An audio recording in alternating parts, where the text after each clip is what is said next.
Welcome to the Learn and Talk English podcast. We are so incredibly glad you're here with us today. Yeah, we really are. And, have you ever wondered why native English speakers sound like they are just, well, like they're speaking at 100 miles per hour in movies, Oh, absolutely. It's a huge frustration for learners. right? Or why, when you read a formal email, you understand every single word, but then you step into a coffee shop in London or New York. And the language suddenly sounds like this completely different, unbreakable code. Exactly. Well, here is a secret for you. They are not actually speaking faster than you. No, they really aren't. They are actually deleting half the letters, squashing the vowels, and using a hidden vocabulary that you almost never find in standard grammar books. It's true. And in this channel, Learn and Talk English, we provide high-quality educational material designed specifically for you, the English learner. We really do. We are here to guide you, to support you, and, well, to help you grow. Our mission today is to completely demystify this hidden code for you. We are going to bridge the massive gap between that stiff, rigid English you learn in traditional textbooks. Which is so common, right? Right. And the natural, fluid, musical English that native speakers actually use every single day. So I want you to just imagine that we are sitting together in a comfortable, quiet classroom right now. Just you and us. A completely safe space to learn. Exactly. And we are going to speak slowly, clearly, and carefully today. We will completely avoid rushing, especially when we teach the specific words. We're going to break down every single concept with deep explanations, vivid analogies, and interactive practice. Because learning a language it's a profound journey. It is about connecting with other human beings. And we are going to make this step of the journey deeply intuitive for you, even if you consider yourself to be starting with the absolute basics. We want you to sound confident, relaxed, and completely natural. So how do we start building that foundation? Well, think about it this way. Learning English is like building a house. The formal vocabulary words you learn in a textbook, words like investigate or postpone or reject, those are the bricks. Right, the bricks. And bricks are undeniably important. I mean, they give your linguistic house its structure and its shape. But a house made entirely of dry bricks is not strong at all. The wind will just blow it down. To make the house strong, you really need mortar. Mortar being the wet, sticky mixture that goes between the bricks. Exactly. It connects them, it holds them together, and makes the structure permanent. So today, we're going to learn about the mortar. We are going to master the natural phrases, the cultural pairings, and the specific sounds that stick your vocabulary bricks together so perfectly that your English becomes unshakable. Yes. And to begin building that strong foundation, we have to unlock a very special type of vocabulary. We call these phrasal verbs. Right. And a phrasal verb is visually a very simple concept. It is a basic everyday verb such as go, get, take, or make, combined with a small connecting word. Like a preposition, right? Yeah, usually a preposition or an adverb like up, out, on, or down. The magic really happens when you put the basic verb and the small word together. They combine to create a completely new, unique meaning. They really do. I always used to tell my students to memorize big, formal words like investigate because they look impressive on paper. Oh, they sound very smart and highly educated. Right, but I noticed a pattern. When my students actually traveled to English-speaking countries and they used words like investigate or postpone in a casual conversation, native speakers looked at them strangely. Because they sounded like robots. Exactly. Or like someone reading a legal contract at a casual dinner party. It's so awkward. Why do native speakers avoid these smart-sounding words in daily life? Well, to understand that, we have to look very briefly at the fascinating history of the English language. Oh, I love this part. Yeah, so in the year 1066, England was conquered by the Normans, who spoke early French. The French-speaking conquerors became the kings, the judges, and the nobles, right? Well, exactly. And they brought their Latin-based language with them. So words like investigate, resolve, and postpone come from this high-class royal French influence. Wow. But what about the regular people? Well, the common people, the farmers and the workers of England kept speaking their native Germanic language. They used simple physical verbs combined with directions. Ah, the phrasal verbs. Yes. Because of this history, the Latin-based words still feel formal, elite, and academic today. They belong in courtrooms and universities. And the Germanic phrasal verbs feel warm, casual, and human. Exactly. They belong in living rooms and coffee shops. If you only use formal words, you are speaking the language of ancient kings, not the language of modern friends. That changes how I look at vocabulary completely. If we want to connect with people, we have to speak the language of the people. Exactly. So let us look at how this works in practice. I want you, the listener, to listen closely to the scenarios we describe and then practice saying these natural phrases out loud with us. Let's start with the formal Latin-based word investigate. Okay, investigate. If a police officer is looking into a crime, they investigate. But if you are trying to find the time of a movie or looking for the answer to a question, native speakers use the phrasal verb find out. Find out. Yes, you take the truth and you bring it out into the open. Find out. Imagine you are talking to a colleague at work. You do not know what time the presentation starts. You would say, I need to find out the answer. That sounds so natural. I will say it again slowly for you. Yeah. I need to find out the answer. I want you to try saying that out loud wherever you are right now. Feel the rhythm of the words. I need to find out the answer. Excellent. Now consider the formal word resolve, like to resolve a conflict or resolve a mathematical equation. It sounds very clinical, doesn't it? It does. So instead of resolve, native speakers say work out, work out. I love that. Think of the physical effort implied there. You are massaging the problem, working it until it is smooth. Yes. If you and a friend disagree on where to eat, you might say, we will work out the problem. We will work out the problem.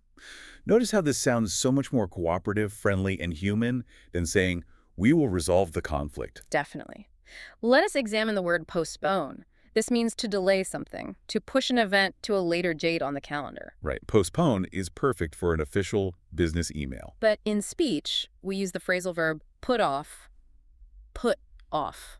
Imagine you are at the office and everyone is very tired. It is late on a Friday.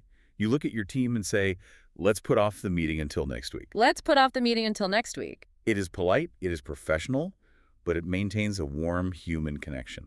Now, what happens when we look at the word reject? To reject an offer, a proposal, or an idea. Ooh, reject is a very sharp, harsh word. Feels like slamming a door in someone's face. It really does. Native speakers intentionally soften this negative action by using the phrasal verb turn down. Turn down. If someone offers you a wonderful job, but the timing is wrong and you cannot accept it, you absolutely would not say, I reject the job. No, that could deeply offend the person offering it. Instead, you soften the blow. You say, I turned down the job offer. I turned down the job offer. It sounds respectful and gentle. Let us observe the formal word continue, to proceed without stopping. Yes. In spoken English, and particularly heavily used in British English, we prefer the phrasal verb carry on. Carry on. You might hear this when a teacher leaves the room for a moment and then returns. They look at the students and say, let's carry on working.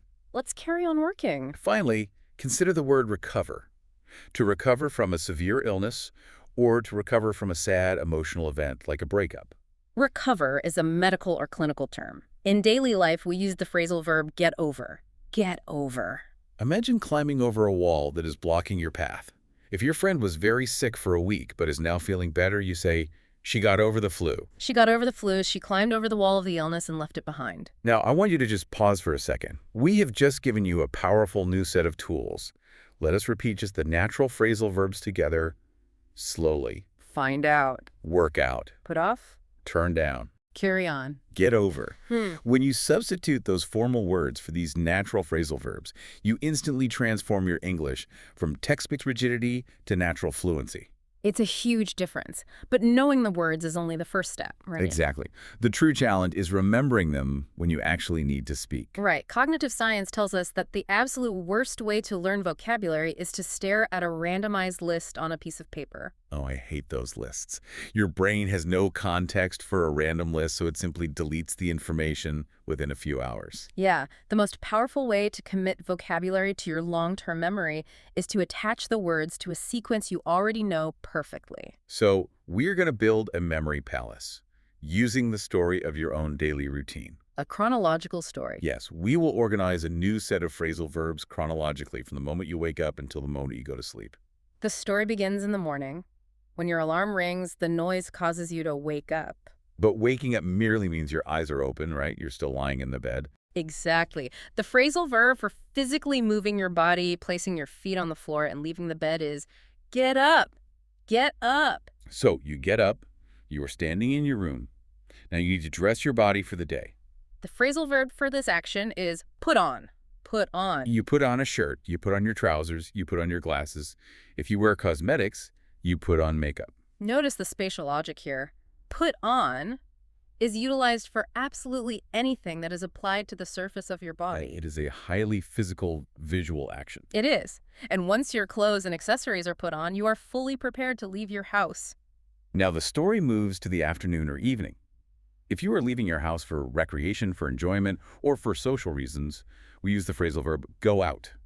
Go out. Right. You would not say this if you were taking the trash to the garbage bin. No, you say it when you are socializing. I am going out tonight. Eventually, the social event concludes, and you must return to your home base. The phrasal verb for returning to the location where you started your journey is come back. Come back. I will come back at 10 o'clock.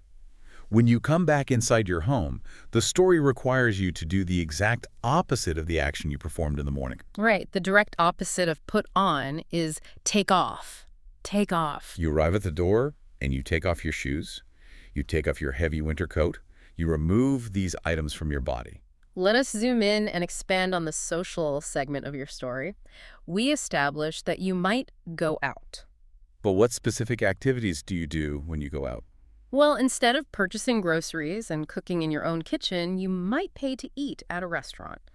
The phrasal verb for this specific action is eat out. Eat out. It is Friday night. You are tired of cooking. You turn to your partner and say, let's eat out tonight. Let's eat out tonight. When you eat out, you might be sitting across the table from a dear friend you have not seen in many months. Right. You have missed much of their life, and they have missed yours. You both have an invisible gap of information between you. You want to share your updates and hear theirs to close that gap. The phrasal verb for this mutual sharing of life news is catch up. Catch up. Oh, I love this one. It implies a race. Your friend's life has run ahead, and you need to run fast to reach where they are. You say, I need to catch up with my friend. I need to catch up with my friend. However, sometimes you do not want to go to a noisy restaurant. Sometimes you do not even have much news to share. Yeah, you simply want to exist in the same space as your friend, relaxing on a sofa, perhaps watching a film, without any strict schedule or specific plan. The phrasal verb for this informal, unstructured relaxation is hang out. Hang out. We're going to hang out this weekend. We're going to hang out this weekend. Now let us review the story of your day slowly. Visualize yourself doing these actions as you hear the words. The sun rises, you get up, you put on your clothes. You go out, you hang out or catch up with your friends, you eat out at a nice restaurant. You come back home, you take off your clothes. By linking these verbs chronologically, you are taking advantage of how the human brain evolved. We are storytelling creatures. Exactly. When you attach foreign vocabulary to the deeply familiar narrative of your own life, the words become anchored in your mind. But even with memory tricks, I know that learning phrasal verbs can feel overwhelming. Oh, totally. A student opens a dictionary and sees hundreds and hundreds of these two-part verbs. Memorizing endless lists is exhausting. It feels like trying to empty the ocean with a spoon. There must be a better way to learn these than just rote memorization, right? Is there a hidden logic to these words? There is, actually. There is a profoundly beautiful logic hidden inside English, and it comes from a fascinating area of linguistics known as cognitive linguistics. Cognitive linguistics. Yes. The central, game-changing idea is this. Do not just memorize the vocabulary. Understand the spatial logic behind it. Spatial logic. Language is deeply connected to how our physical bodies move through the world. Phrasal verbs almost always start with a literal physical meaning based on human movement, and then they expand into a metaphorical, abstract meaning. This sounds incredibly important, so let us break this down very carefully for you. A literal meaning is something real in physical space. Exactly. It is something you can capture on a camera. Yeah, a metaphorical meaning is a concept. It is an abstract idea that borrows the shape of the physical action. Yes. Let us deeply explore the tiny word up, up. The literal physical meaning of up is vertical movement from a lower elevation to a higher elevation. Like you stand at the bottom of a staircase and you walk up the stairs. You tilt your head to look up at the clouds. This is basic geometry. But here is where the cognitive logic creates a massive aha moment. The word up also has a powerful metaphorical meaning. It does. It is frequently used to show that an action is 100% completed. It means something is entirely finished with nothing left over. To understand why, picture a tall glass. Imagine you are pouring water from a pitcher into that glass. Okay, I have the glass in my mind. As the water fills the space, the water level rises physically higher and higher. When the water reaches the very top edge, the glass is completely full. The physical water is up to the brim, and therefore the action of filling is completed. Exactly. The physical movement maps perfectly onto the abstract idea of completion. Because of this subconscious logic, native speakers constantly add the word up to verbs to emphasize that an action is driven to its absolute finish line. This makes so much sense. If you tell a child to drink, they might take one sip. But if you tell them to drink up, it means they must consume every single drop of liquid in the glass until it is completely empty. Drink up. We apply this exact same logic to eating. Eat up. This does not mean throwing your food in the air. Right. It means to eat every single piece of food on your plate until the plate is completely clean. Eat up. We even apply this to intellectual tasks like studying. If you need to research a complex topic completely before an important meeting, you read up on it. Read up. The action of acquiring knowledge is filled to the very top. I love that. That is the completion metaphor, but there is a second, equally important metaphorical meaning for the word up. Visibility. Visibility, like seeing things. Yes. Think about the physical horizon. When the sun is low, it is hidden behind the curve of the earth or behind the mountains. We cannot see it. But when the sun moves up into the sky, it enters our line of sight. It becomes visible. Exactly. Therefore, moving up equates to becoming known or becoming visible. This explains so many confusing phrases that learners struggle with. Imagine you are waiting in a coffee shop for a friend. They are late. They are hidden from your view. When they finally walk through the door and enter your field of vision, you say, they showed up. Show up. They transition from invisible to visible. What about losing something? Imagine you lose your car keys. You search the entire house. They are hidden. 3 days later, you lift a magazine on the table, and there they are. You would say your keys turned up. Turn up. They became visible to you once again. We even apply this visibility metaphor to completely invisible things like conversation topics. Suppose you are in a quiet business meeting. You have a new, slightly controversial idea. If you introduce that idea to the group, you bring it up. Bring up. You take the idea from the hidden space of your mind, and you lift it up into the middle of the table so everyone in the room can clearly see it and examine it. Exactly. Now, let us reverse the direction and apply this exact same beautiful physical logic to the word down. D-O-W-N, down. The literal geometric meaning is moving from a higher elevation to a lower one. You sit down in a chair, you walk down the hill. Metaphorically, down represents a decrease in intensity, a decrease in volume, or a decrease in value. Think of a volume dial on a radio. If the music is hurting your ears, the intensity is too high. You physically rotate the dial to lower the intensity. You turn down the music. Turn down. We apply this to human emotions as well. If a person is furious, panicking, or highly stressed, their emotional energy is spucking very high. It is elevated. We want their dangerous emotional state to decrease to a safe level. So we ask them in a soothing voice to calm down. Calm down. Lower your emotional intensity. Down has another profound metaphorical meaning. If up means completion by filling a glass to the top, down means negative completion by hitting the absolute lowest limit. It means hitting the floor where no further movement is possible. Think of a local bakery that is losing money. If it closes for the night, it will open tomorrow. But if it runs out of money completely and locks its doors forever, it does not just close. It closes down. Close down. The life of the business has hit the absolute bottom limit. Finally, there is a fascinating category of phrasal verbs with down that literally tracks the microscopic movements of the human body. The body movements, like what? Think about the physical act of writing.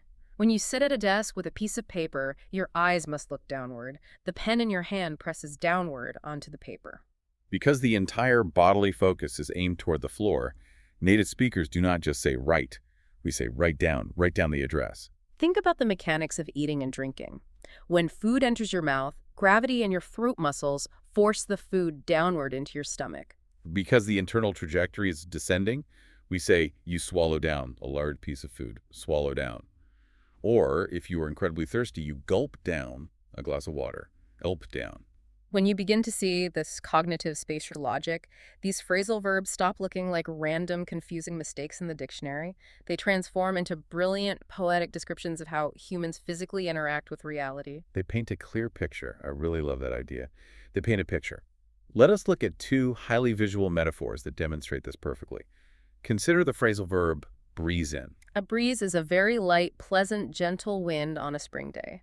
It moves easily. If we say a person breezes in to a stressful meeting, it means they enter the room looking completely confident, relaxed, and unbothered by the stress. They move into the space with the effortless grace of a light wind. Breeze in. Or examine the phrasal verb rope in. A rope is a thick, heavy cord made of twisted fibers, traditionally used by cowboys to throw over animals to capture them and pull them back. Metaphorically, if you rope someone in to a project, it means you persuade or trick a person into doing a task they definitely did not want to do. You throw a metaphorical rope around them, capture their time, and drag them into the activity. Rope in. Understanding the picture behind the words is like turning on a light in a dark room. It makes so much sense. It really does. But I have to be honest. Even with this cognitive logic, there is a massive frustration that almost every single English learner experiences. Oh, I know what you're going to say. A student might say, okay, I understand up and down, Right. but why on earth does one single phrasal verb have 5 completely different meanings depending on the sentence? How is that logical? This is a brilliant observation, and it brings us to a crucial linguistic concept called polysemy. Polysemy. Polysemy is a Greek word that simply means many signs or many meanings. It means that a single word can evolve over time to carry multiple definitions. And the absolute secret to surviving polysemy is recognizing that context is king. The environment surrounding the word acts like a spotlight, telling you exactly which definition is currently active. Let us examine a famous chameleon word to see how polysemy works. A chameleon is a remarkable lizard that changes the color of its skin to perfectly match its background environment. If it sits on a brown branch, it turns brown.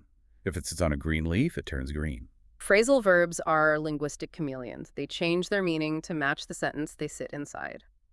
Let us break down the extremely common verb make up.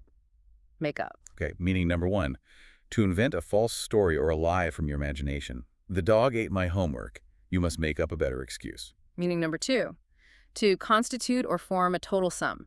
International sales make up 80% of our company's revenue. Meaning number 3, to reconcile or stop being angry after an argument. The 2 friends fought terribly yesterday, but this morning they made up.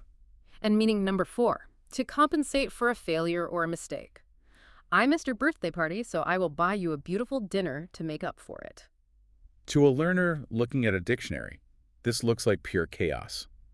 4 completely unrelated definitions for 2 tiny words. But let us find the aha moment. Let us look for the cognitive root. Think about the literal physical noun makeup, the cosmetics, the foundation, the powder that a person applies to their face. What is the fundamental physical purpose of cosmetic makeup?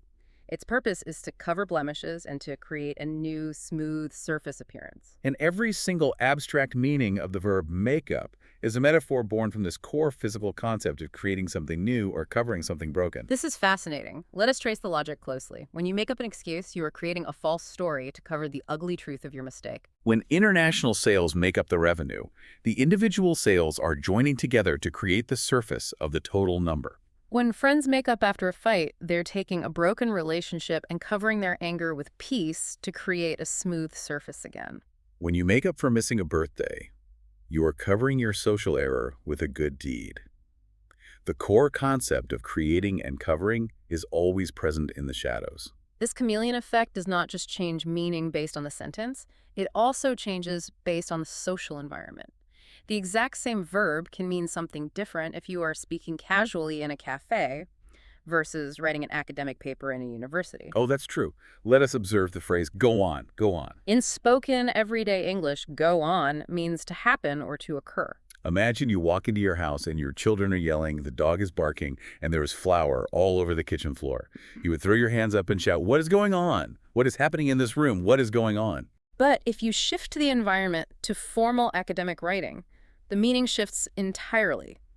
In a university textbook, go on means to advance or proceed to the next chronological step. You might read a historical text that says, after the war, the citizens would go on to build a thriving democratic society. They would proceed to build. The citizens would go on to build. Let us examine another environmental chameleon. Come up, come up. In spoken English, it denotes that an event is happening very soon in the future. If you were watching television, the announcer might say, "A brand new episode of your favorite drama is coming up next." The show is approaching rapidly. It's coming up next. But transport that phrase into a scientific laboratory or a corporate boardroom, and "come up" changes. It now means to produce, invent, or bring forth an idea from your mind. A manager might look at their team and say, the researchers must come up with a solution to this chemical problem. They must invent it. They must come up with a solution. Now, I want to reassure you, do not let policy me panic you. Not every phrasal verb is a chameleon. Some of them are wonderfully rigid and completely consistent. They never change their spots. For example, the verb find out, which we learned earlier, always means to discover knowledge. It means that in a pub, and it means that in a university. And go back always means to physically or metaphorically return to a previous location. Always. We have spent significant time exploring the deep logic of verbs. Now, let us widen our lens. We need to look at the larger architecture of natural English. Native speakers do not simply pair verbs with prepositions. They subconsciously pair specific adjectives, nouns, and adverbs together. They lock these words into permanent partnerships. We are moving into one of the most important concepts for sounding like a native. We are talking about natural word pairings. In the field of linguistics, these are called collocations. Collocations. A collocation is a sequence of two or more words that have an extraordinarily strong habit of appearing together in a specific language. Through decades or centuries of repeated use, these words have become glued together. They sound smooth, correct, and musically perfect to a native speaker's ear. I love explaining collocations using the analogy of food. Think about a classic American sandwich: peanut butter and jelly. Peanut butter and sweet fruit jelly just belong together. Culturally and functionally, they are a perfect match. Now imagine you go to a kitchen and you mix peanut butter with bright yellow mustard on a piece of bread. Oh, wow. Gross. Technically, it is still food. If you eat it, you will get calories. If you serve it to a friend, they will understand that you have made them a sandwich. But they will look at you very strangely because the combination is unnatural. It clashes. If you use the wrong words together in English, you are serving people a peanut butter and mustard sandwich. They will absolutely understand your meaning, but your English will sound unnatural, clunky, and slightly strange. Let us provide some crystal clear teaching examples of this phenomenon. Listen closely to the exact combinations. When a native English speaker wants to describe a storm with a massive amount of water falling from the sky, they will exclusively say heavy rain. Heavy rain. They will never say strong rain or thick rain. A learner might think strong rain makes sense because the storm is powerful. Strong rain is grammatically fine and everyone will understand it. But it is peanut butter and mustard. Heavy rain is the peanut butter and jelly. Heavy rain. I want you to say that out loud. Train your mouth to lock those two words together forever. Heavy rain. Consider another vital example, especially for your health. When you are sick, a doctor gives you a liquid syrup to cure your cough. A native speaker will say you must take medicine. Take medicine. Because the medicine is a liquid, logic might tell a learner to say, drink medicine. But native speakers never say drink medicine. We drink water, but we take medicine, regardless of whether it is a solid pill or a liquid syrup. Take medicine. Repeat that combination with us. Embed it in your memory. Take medicine. Here is a crucial collocation for the corporate world. When a committee needs to select a path forward, a native British or international English speaker will frequently say they need to take a decision. Take a decision. Or in American English, make a decision. Make a decision. They do not say, do a decision. To help you recognize these perfect partnerships when you are reading books or listening to podcasts, let us slowly break down the different structural categories of collocations. The first architectural category is an adjective combined with a noun. The adjective provides the flavor for the noun. For example, when someone is sleeping so profoundly that loud noises do not wake them, we say they are in a deep sleep. Deep sleep. We do not say big sleep or heavy sleep. We say deep sleep. Another beautiful example is looking forward to a successful life. We call this a bright future.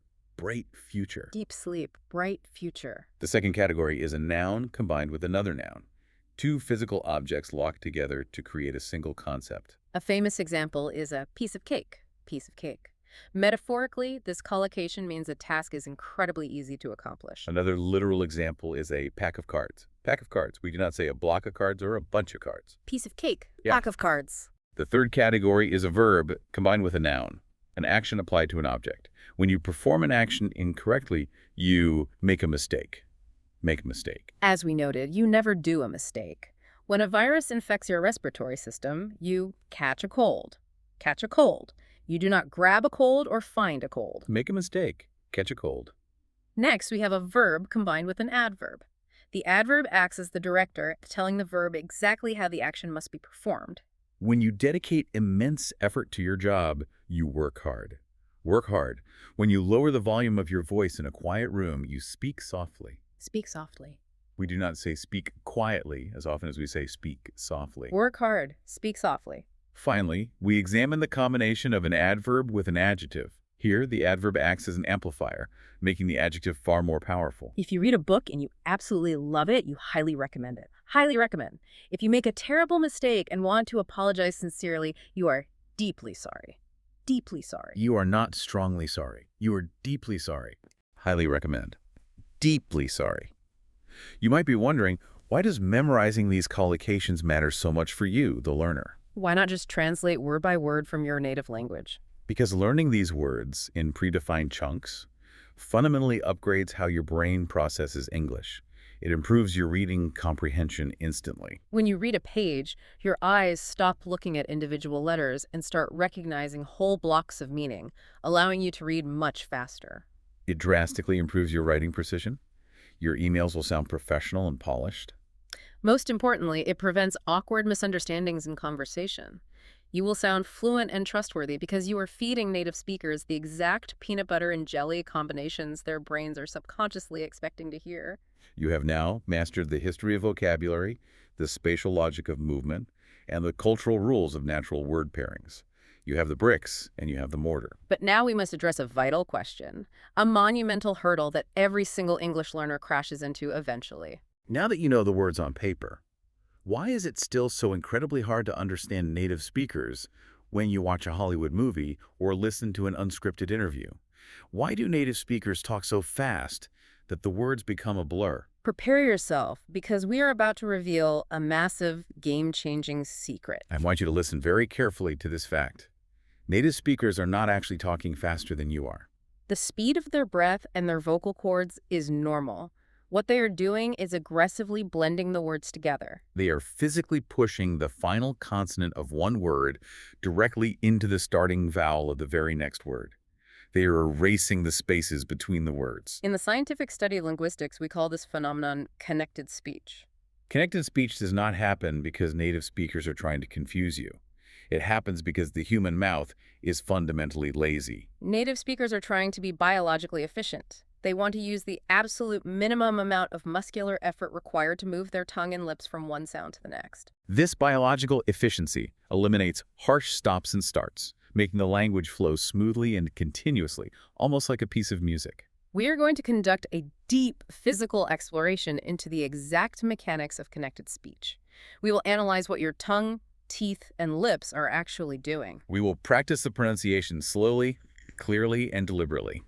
There are three primary mechanical rules you need to understand: intrusion, elision, and assimilation. Do not let the scientific terminology intimidate you. We are simply going to look at the physical reality of how these sounds crash into each other.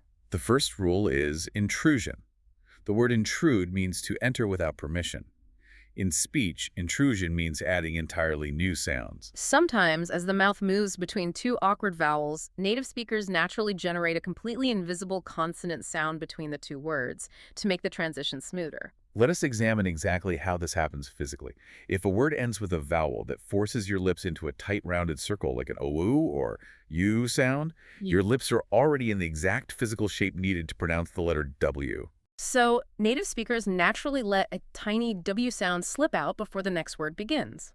Let us take the phrase, 2 apples. 2 apples. If you say it mechanically, you stop your breath. 2 apples. But if a native speaker says it fluidly, the rounded lips from to create a W before apples. It actually sounds like 2 apples, 2 apples. We see the exact same biological mechanics with the phrasal verb we learned earlier. Go on. Go on. Your lips form a tight circle for the O in go. To connect that smoothly to the O in on without stopping your breath, your mouth bridges the gap with a W. It becomes go on. Go on. I want you to try physically feeling this. Say it out loud. Pay attention to the shape of your lips. Go on, go on, go on. 2W apples. You are inserting a W that does not exist in the spelling. The second type of intrusion involves adding a Y sound. In phonetics, this is often represented by the symbol J. We insert this Y sound after what linguists sometimes playfully call smiley vowels. These are sounds like E or I, where the corners of your mouth pull back toward your ears as if you are smiling. Take the phrase, the apple. The apple. Your mouth is stretched wide for the. To move to the open A in apple, a tiny Y escapes. Connected, it is pronounced as they apple. They apple. Consider the sentence, she asked. She asked. The E in she is a strong smiley vowel. When it flows into asked, a Y bridges the gap. It becomes she asked. She asked. Try saying that and feel your mouth smiling. They apple, she asked. The final form of intrusion is fascinating, especially in British and Australian English. It is the insertion of an R sound. Take the compound noun car alarm. Car alarm. In standard British pronunciation, the R at the end of car is usually silent. They say ka. But when the very next word begins with a vowel like alarm, that sleeping R suddenly wakes up to act as a bridge. The phrase is pronounced car, alarm, car alarm. Even more remarkably, native speakers will sometimes insert an R between words, even when there is absolutely no letter R anywhere in the spelling. For instance, the phrase, the law is clear. Because law ends in an open vowel, British speakers will often bridge it to is with an invisible R. It becomes law is clear, law is clear. That covers intrusion, adding sounds to make speaking easier. Now let us look at the complete opposite. The second rule is elision. Elision means deleting or dropping sounds entirely. As we established, native speakers seek maximum efficiency.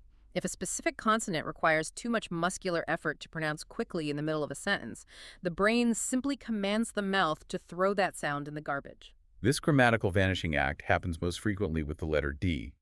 The D sound requires you to press your tongue firmly against the roof of your mouth and push a burst of air. It is exhausting. Take the noun friendship. Friendship. To pronounce the D and then immediately pull the tongue back to pronounce the she is very clunky. So native speakers entirely drop the D. The word is universally pronounced friendship. Friendship. We see this across whole sentences. Look at the phrase, I found them, I found them. The D in found sits right next to the difficult D in them. The mouth refuses to do both. So the D completely disappears. A native speaker will say, I found them, I found them. We also aggressively delete the letters T and H.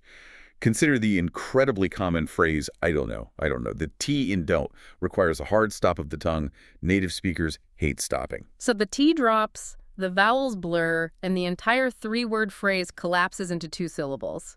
I don't know. I don't know. Consider the modal verb phrase, should have. Should have. The hard H is deleted, the V becomes lazy, and it merges into a single word. Shoulda, I should have done it. Please try saying these collapsed forms out loud. Give yourself permission to be linguistically lazy. Friendship. I found them. I don't know. Shoulda. The final and arguably most complex rule of connected speech is assimilation. Assimilation is like a chemical reaction. It means that when two incompatible consonant sounds crash into each other at high speed, they completely destroy each other and transform into a brand new third sound. This phenomenon is absolutely vital for understanding television and movies. Let us look at the most common collision. When a word ending in a hard D sound smashes into a word starting with a Y sound, the pressure creates a soft J sound, like the J in jump. For example, the very common question, did you? Did you? If you speak quickly, your tongue cannot separate the D and the Y. They merge and mutate. The phrase becomes, did you? Did you? This is a highly interactive teacher moment. I want you to pause whatever you're doing. Look straight ahead. I want you to mechanically say, did you, making sure to separate the words clearly. Notice how much effort your jaw and tongue exert. Now relax your jaw entirely and say, did you? Did you? Feel how incredibly easy and frictionless did you is for your facial muscles. Did you? Let us examine another collision. When a hard T sound crashes into a Y sound, the friction creates a chi sound, like the chi in cheese. Take the negative question, can't you? Can't you? It mutates completely. It becomes, can't you? Can't you? Why can't you do it? When a hissing S sound crashes into a Y sound, they fuse to create an chi sound, like in shoe. Imagine you complain about your job. The boss makes you work late. Boss makes you. The S in makes and the Y in you collide. It becomes boss makes you. Boss makes you work late. And when a buzzing Z sound meets a Y sound, it creates a soft, vibrating Z sound. similar to the S in the word pleasure. Consider the phrase as usual. As usual. The S in as is pronounced like a Z. When it hits usual, they blend. It becomes as usual, as usual. Sometimes an entire consonant changes its physical shape just to prepare for the very next letter. Consider the word handbag. Handbag. To say the B in bag, you must press both of your lips tightly together. Your brain knows the lips need to close for the B. So while you're still saying hand, your lips close early. Because your lips are closed, the N sound turns into an M sound, and the dead gets crushed entirely. Therefore, native speakers pronounce handbag as handbag, handbag. Or consider the phrase good boy, good boy. The brain anticipates the lips closing for the B in boy, so the D in good mutates into a B. It becomes good boy, good boy. Understanding the physics of connected speech is like finding the decoder ring to a secret language. When you realize that good boy is just good boy, subjected to physical efficiency, you stop panicking. They are not speaking too fast. They're simply using intrusion, illusion, and assimilation to slide through the sentence. And now we have arrived at the absolute pinnacle of our linguistic journey today. We must introduce the final, most crucial piece of the pronunciation puzzle. There is a single solitary sound that acts as the engine for all this connected speech. Without this one sound, native English would be impossible. We're talking about the most famous sound in linguistics, the schwa. The schwa is represented in phonetic dictionaries by a strange symbol that looks exactly like a lowercase letter E turned completely upside down. It sounds like a very short, weak, incredibly lazy exhalation of breath. It simply sounds like just. Despite its weakness, it is mathematically the most common sound in the entire English language. I have to pause and push back on this concept because it confuses almost every student I have ever taught. I have to ask on behalf of our listener, how is it mathematically possible for this lazy sound to be the most common sound in the English language if it does not even have its own letter in the alphabet? It is a great question. There is no letter called schwa between A and Z. How can it exist everywhere if we cannot even spell it? That is the beautiful, maddening contradiction of the English language. To comprehend why the invisible schwa rules everything, we have to understand the fundamental musical rhythm of English. The rhythm. Yes. English is classified by linguists as a stress-timed language. This means that the rhythm, the beat of an English sentence, is determined only by the stressed, critically important syllables. The important nouns and verbs get all the chronological time, all the volume, and all the muscular energy. This concept is incredibly important because it is completely opposite to how many other global languages function. Languages like Spanish, French, or Japanese are classified as syllable-timed languages. In those languages, the rhythm is egalitarian.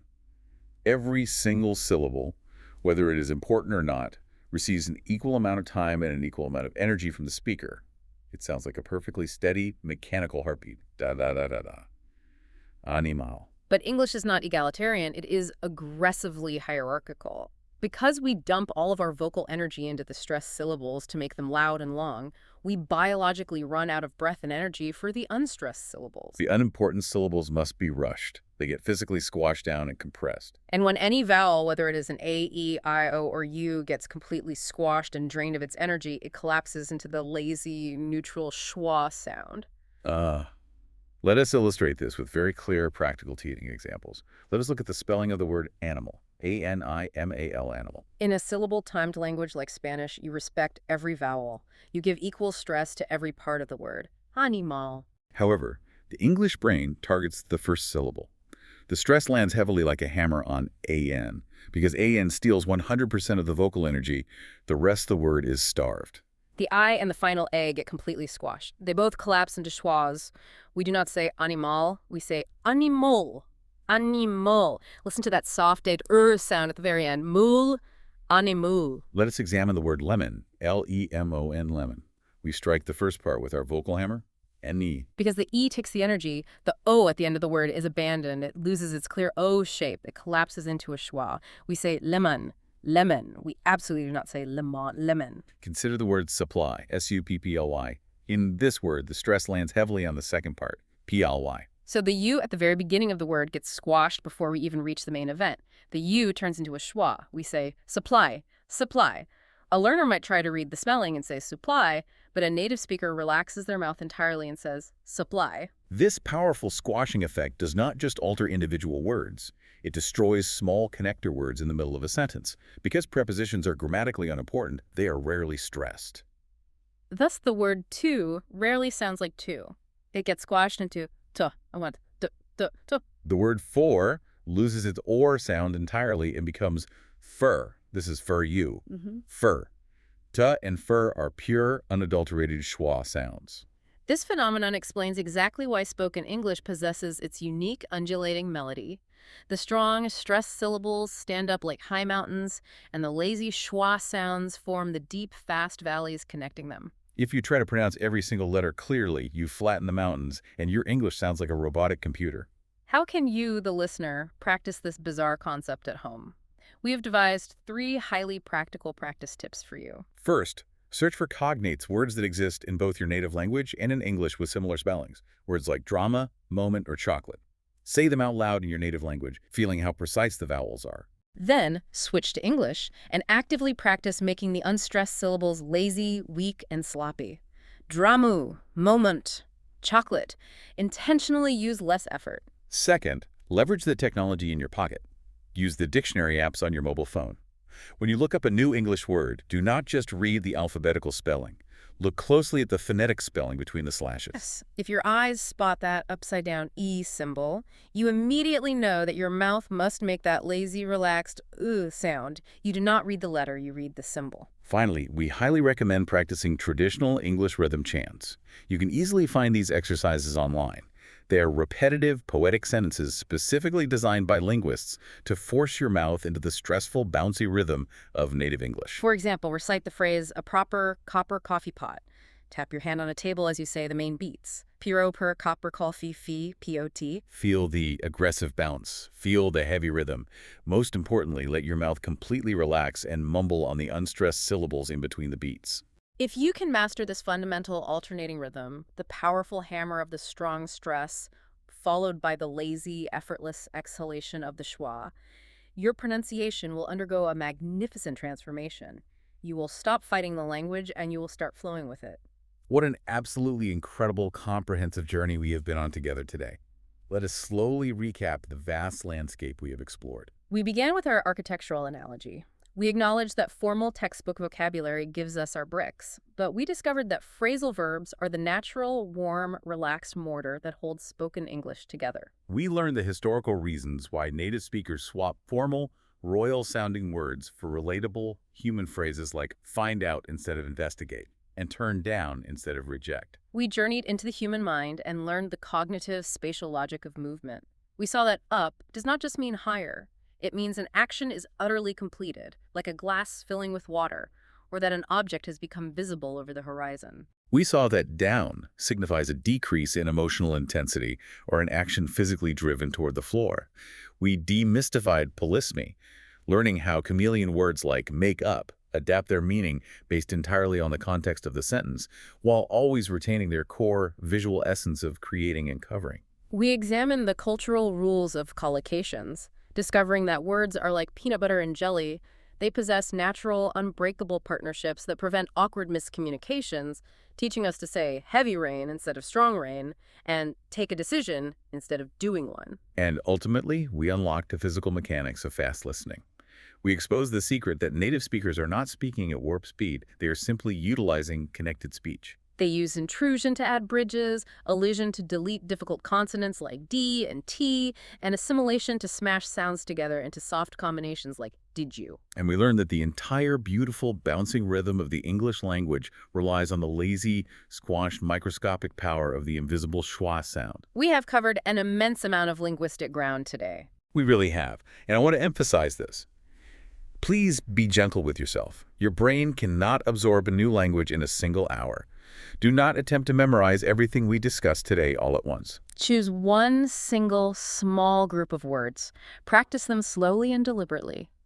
Look in the mirror and practice saying did you until your jaw relaxes. While you are cooking dinner, practice squashing the vowels and saying lemon. Language mastery is built through thousands of tiny, gentle, consistent steps. Before we conclude, I want to leave you with a final provocative challenge for the week ahead. The very next time you watch an English film, or the next time you put on headphones to listen to an English song, I want you to completely change the way you listen. Do not obsess over identifying the definitions of individual words. Instead, I want you to listen to the empty spaces between the words. Actively try to hear the hidden lazy schwas. Try to detect the linked consonants bridging the gaps. When you stop listening for the vocabulary and start listening to the physical spaces, you will hear the English language in a completely new, profound way. It will stop sounding like a wall of noise, and it will begin to sound like a beautiful piece of music that you are finally learning how to read. Thank you so much for joining us on this journey. We are incredibly proud of your progress and your dedication.